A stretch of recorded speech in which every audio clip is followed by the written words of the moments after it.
pour l'histoire du chien, moi j'ai vu des photos, j'ai vu des conversations. Voilà, on a fait un vrai FaceTime, donc elle m'a montré les conversations, des photos, etc. Rim,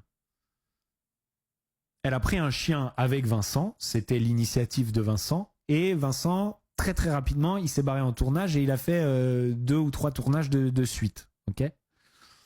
Rim, pendant tout ce temps, elle a bien emmené le chien chez le vétérinaire, plusieurs fois. Elle a bien emmené le chien chez le vétérinaire plusieurs fois et le chien avait pas de problème pendant ces moments-là. Ok. Et puis, elle payait aussi ce vétérinaire. Elle payait ce vétérinaire. Et puis, parfois, elle pouvait pas s'en occuper tout le temps. Et donc, du coup, il fallait aussi le mettre dans un comment dire, une nounou pour chien, quoi, un spot où tu laisses ton chien pour la journée parce qu'elle avait du travail, elle pouvait pas s'en occuper tous les jours. Mais un super truc, hein. J'ai vu les photos avec une piscine et tout, genre un truc de garde de chien, quoi. Une petite pension, un daycare, exactement, un daycare. Et puis, en plus de ça,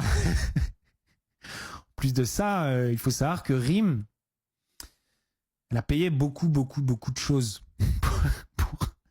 pour Vincent, dont pas mal de loyers quand Marois et Vincent habitaient dans une autre maison. Et Vincent a déjà appelé Rim parfois pour avoir de l'argent. Et puis du coup, au bout d'un moment, quand Vincent il est sorti, elle a dit maintenant à toi de t'en occuper. Il a un problème, le chien, à toi de t'en occuper.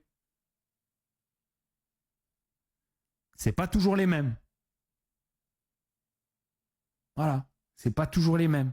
Parce qu'en fait, et vous allez voir que dans toutes les histoires, c'est encore et encore et encore la même chose. Vincent,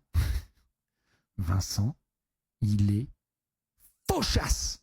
Mais fauché, mais genre, même faire les courses, le gars, il peut pas faire avec son argent. Et ce, pendant très longtemps, et pendant avant la rupture, et pendant la rupture, et après la rupture, et après la rupture. Et quand il était avec Marois, il lui arrivait de demander de l'argent à Rim. Et alors là, moi j'ai dit, mais l'argent des lives.